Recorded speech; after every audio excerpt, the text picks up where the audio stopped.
پھر ان لوگوں نے ناقے کے پیر قطع کر دیے اور اپنے پروردگار کے حکم سے سرکشی کی، اور حضرت صالح علیہ السلام سے کہا کہ ہمارے لیے وہ عذاب لاؤ جس کا وعدہ کرتے ہو اگر تم پیغمبر ہو۔ تو ان لوگوں کو زلزلے نے گھیر لیا۔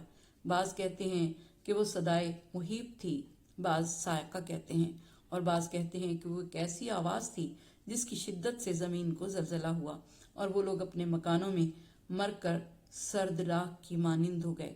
پھر حضرت صالح علیہ السلام نے ان کی طرف سے منہ پھیر لیا اور کہا کہ اے میری قوم، میں نے اپنے پروردگار کی رسالت تم کو پہنچا دی اور تم کو نصیحت کی، لیکن تم نصیحت کرنے والوں کو دوست نہیں رکھتے۔ جب قوم نے اونٹنی کا گوشت آپس میں تقسیم کر لیا اور کوئی چھوٹا بڑا باقی نہ رہا جس نے اس کا گوشت نہ کھایا ہو، تو خدا نے حضرت صالح علیہ السلام کو وہی فرمائی کہ تمہاری قوم نے بغاوت اور سرکشی کی اور اونٹنی کو مار ڈالا جسے میں نے ان کی طرف بھیجا تھا کہ ان کے درمیان حجت ہو۔ اس اونٹنی کے رہنے سے ان کا کوئی نقصان نہ تھا بلکہ ان کے لیے بہت بڑی نعمت تھی، لہٰذا ان سے کہہ دو کہ میں اپنا عذاب 3 روز میں بھیجوں گا اگر انہوں نے توبہ نہ کی اور سرکشی سے باز نہ آئے۔ حضرت صالح علیہ السلام ان کے پاس آئے اور فرمایا کہ لوگو، میں تمہارے پروردگار کا رسول ہوں۔ وہ فرماتا ہے کہ اگر توبہ کر لو گے اور سرکشی سے باز آؤ گے اور استغفار کرو گے تو تمہارے گناہ بخش دوں گا اور تمہاری توبہ قبول کروں گا۔ حضرت صالح علیہ السلام نے جب ان سے یہ فرمایا تو ان کی بغاوت اور سرکشی میں مزید اضافہ ہوا۔ ان لوگوں نے کہا کہ اے صالح، جو کچھ ہم سے وعدہ کرتے ہو اگر سچے ہو تو لاؤ۔ حضرت صالح علیہ السلام نے کہا یقیناً کل صبح تمہاری اس حالت میں ہوگی کہ تمہارے چہرے زرد ہوں گے، دوسرے روز سرخ اور تیسرے روز تمہارے چہرے سیاہ ہو جائیں گے۔ وعدے کے مطابق پہلے روز صبح کو ان کے چہرے زرد ہو گئے۔ اس وقت ایک نے دوسرے کے پاس جا کر کہا کہ صالح علیہ السلام نے جو کچھ کہا تھا وہ عذاب تمہاری طرف آ پہنچا۔ تو سرکشی اور بغاوت کرنے والوں نے کہا کہ ہم لوگ صالح علیہ السلام کی بات نہ قبول کریں گے اور نہ ان کے قول کو مانیں گے خواہ صحیح ہو۔ پھر جب دوسرا دن آیا اور ان کے چہرے سرخ ہو گئے، پھر ان میں سے بعض نے کہا کہ جو کچھ صالح علیہ السلام نے کہا تھا وہ عذاب آ گیا، لیکن ان سرکشوں نے کہا کہ ہم ہلاک ہو جائیں گے مگر صالح علیہ السلام کی بات نہ مانیں گے اور اپنے خداؤں کی عبادت ترک نہ کریں گے جن کی پرستش ہمارے باپ دادا کرتے تھے۔ نہ ان لوگوں نے توبہ کی نہ اپنی سرکشی سے باز آئے، اور جب تیسرا روز آیا ان کے چہرے سیاہ ہو گئے۔ پھر بعض نے بعض لوگوں کے پاس جا کر کہا کہ جو کچھ صالح علیہ السلام نے کہا سب واقع ہوا۔ مغروروں نے کہا کہ بے شک جو کچھ صالح علیہ السلام نے کہا تھا وہ آن پہنچا۔ آخر جب نصف شب ہوئی، جبرائیل علیہ السلام نے ان کے پاس آ کر ایک نعرہ بلند کیا جس سے ان کے کانوں کے پردے پھٹ گئے، ان کے دل شگافتہ ہو گئے، ان کے جگر ٹکڑے ٹکڑے ہو گئے، اور وہ لوگ تیسرے روز حنوط اور کفن کر چکے تھے اور جانتے تھے کہ اب عذاب نازل ہوگا۔ غرض سب کے سب یک بارگی مر گئے، ان میں کوئی بولنے والا باقی نہ رہا۔ خدا نے ان سب کو ہلاک کر دیا اور ان کو صبح اس حالت میں ہوئی کہ وہ اپنے مکانوں اور خوابگاہوں میں مردہ پڑے تھے۔ پھر اللہ تعالیٰ نے اس آواز کے ساتھ ایک آگ آسمان سے نازل کی جس نے سب کو جلا دیا۔ یہ تھا ان کا قصہ جنہوں نے حضرت صالح علیہ السلام کی باتوں پر کان نہ دھرے۔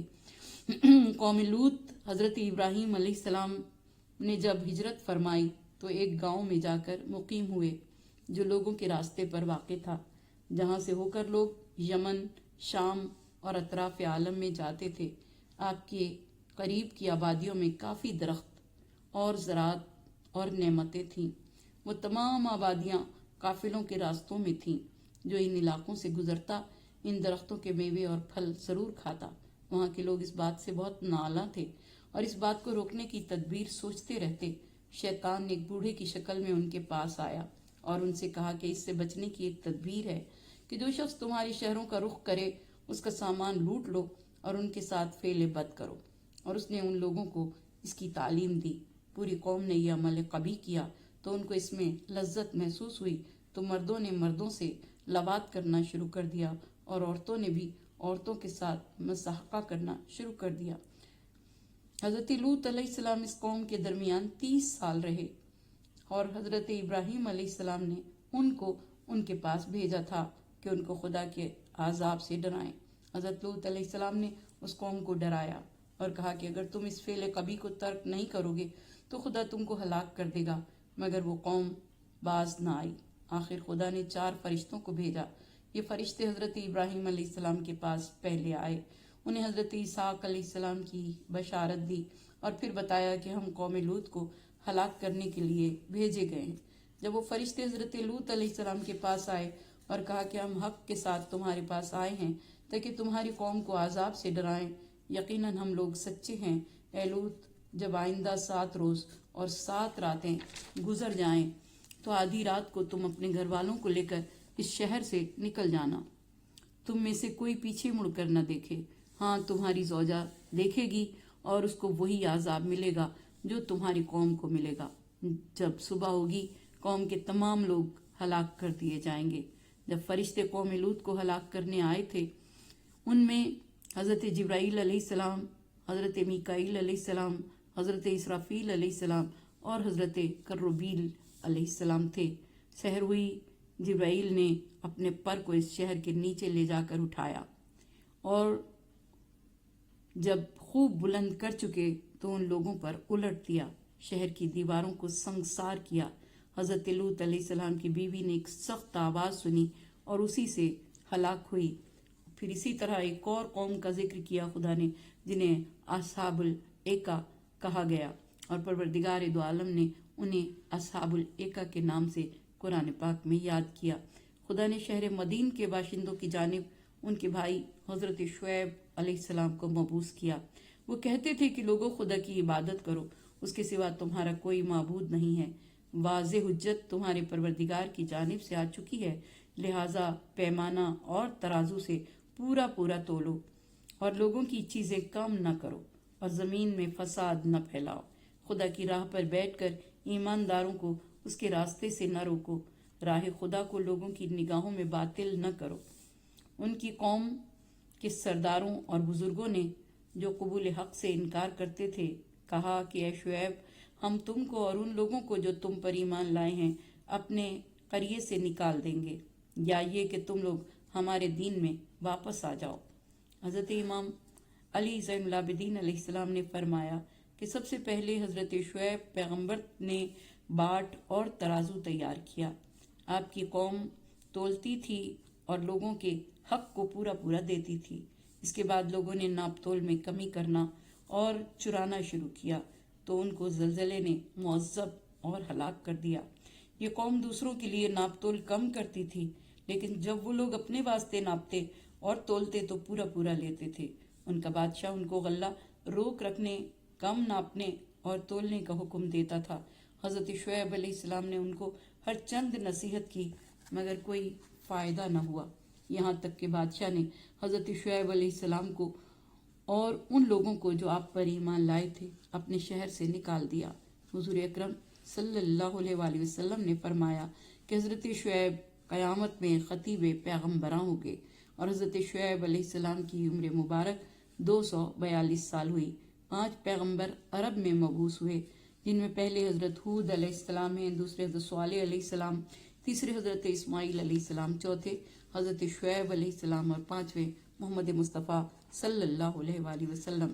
حضرت شعیب خدا کی محبت میں اس قدر روئے کہ نابینا ہو گئے تو خدا نے ان کو بصارت واپس عطا فرمائی۔ پھر اس قدر روئے کہ نابینا ہو گئے، پھر خدا نے ان کو بینا کر دیا۔ 3 بار اس طرح ہوا۔ چوتھی مرتبہ ان کو خدا نے وحی کی کہ اے شعیب، کب تک گریا کرو گے؟ اگر جہنم کے خوف سے گریا کرتے ہو تو میں نے تم کو اس سے امان دی، اور اگر بہشت کے اشتیاق میں روتے ہو تو میں نے اس کو تمہارے لیے مباح کر دیا۔ حضرت شعیب علیہ السلام نے کہا کہ اے میرے مالک، تو جانتا ہے کہ میرا گریا نہ جہنم کے خوف سے ہے نہ جنت کے شوق میں، بلکہ تیری محبت میرے دل میں جگہ کر چکی ہے۔ تیرے شوق ملاقات میں گریا کرتا ہوں۔ اس وقت ان کو وحی ہوئی کہ میں اس سبب سے اپنے کلیم موسیٰ بن عمران کو تمہارے پاس بھیجتا ہوں تاکہ وہ تمہاری خدمت کرے۔ جب حضرت شعیب علیہ السلام کی تکذیب ان کی قوم نے انتہا کو پہنچا دی تو خدا نے ان لوگوں پر ایک شدید گرمی نازل کی جس نے ان کے نفسوں پر اثر کیا، اور جب وہ اپنے مکانوں میں داخل ہوئے تو وہ گرمی بھی داخل ہوئی۔ نہ ان کو سائے میں چین ملتا تھا نہ پانی سے آرام، گرمی سے بھونے جاتے تھے۔ پھر حق تعالیٰ نے ایک ابر ان کی جانب بھیجی تو سب نے گرمی کی شدت سے اس ابر کی جانب پناہ لی۔ جب وہ تمام کے تمام لوگ اس ابر کے نیچے پہنچ گئے تو اس سے آگ کی بارش ہوئی اور زمین کو زلزلہ ہوا، یہاں تک کہ وہ لوگ جل کر راکھ ہو گئے۔ حضرت شعیب علیہ السلام 2 گروہوں پر مبعوث ہوئے۔ ایک بار اہل مدین پر جو صدائے مہیب یعنی ایک خوفناک آواز سے ہلاک ہوئے جس سے زمین کو زلزلہ ہوا، اور اس کے بعد اصحاب جنگل یا اصحاب ایکا پر مبعوث ہوئے جو لوگ بجلی گرانے والے ابر سے ہلاک ہوئے۔ یہ گروہ بت پرستوں اور زمانے جاہلیت کے تھے۔ انہوں نے اپنے عظیم انبیاء کے خلاف قیام کیا۔ قوم نوح نے نوح علیہ السلام کے خلاف، قوم عاد نے حضرت ہود علیہ السلام کے خلاف، قوم سمود نے حضرت صالح علیہ السلام کے خلاف، قوم لوط نے حضرت لوط علیہ السلام کے خلاف، اصحاب ایکا نے حضرت شعیب علیہ السلام کے خلاف قیام کیا، اور ان اقوام کا انجام کار یہ ہوا کہ قوم نوح کو سیلاب بہا کر لے گیا، فرعون اور اس کے ساتھی دریا کا لقمہ بن گئے، قوم سمود آسمانی بجلی کا شکار ہوئی، قوم لوط زلزلوں کا شکار ہوئی اور پتھروں کی بارش نے ان کا بھوسا بنا دیا، قوم شعیب کو آسمانی بجلی نے جلا کر راکھ کر دیا۔ یہ عبرتیں ان مشرکین مکہ کے لیے ہیں کہ اگر وہ اپنے نبی کی مخالفت سے باز نہ آئے تو ان کا انجام بھی وہی ہوگا جو سابقہ امتوں کا ہوا، ان پر بھی عذاب الہی نازل ہوگا۔ ایکا ایسے علاقے کو کہتے ہیں جس میں پانی اور درختوں کی فراوانی ہو۔ ایسے علاقوں کے رہنے والوں کو اصحاب ایکا کہا جاتا ہے۔ یہ حضرت شعیب علیہ السلام کی قوم تھی اور ان کا علاقہ حجاز اور شام کے درمیان تھا۔ ان جماعتوں میں سے ہر ایک نے رسولوں کی تکذیب کی اور وہ عذاب کے مستحق قرار پائے۔ آیت نمبر 14۔ یہ درس مشرکین مکہ کے لیے ہے کہ یہ جو حضور اکرم صلی اللہ علیہ وآلہ وسلم کی تکذیب کر رہے ہیں، ان کا انجام بھی وہی ہوگا جو گزشتہ اقوام کا ہوا۔ ان کی آبادیاں بھی ویرانوں میں تبدیل ہو سکتی ہیں، اور اپنے اعمال کے سبب ان لوگوں کو اس کے علاوہ کوئی توقع نہ تھی کہ ایک آسمانی آواز بلند ہو، ایسی آواز کہ جس کے باعث لوٹنے کا کوئی راستہ نہ رہے اور وہ سب کو نابود کر دے۔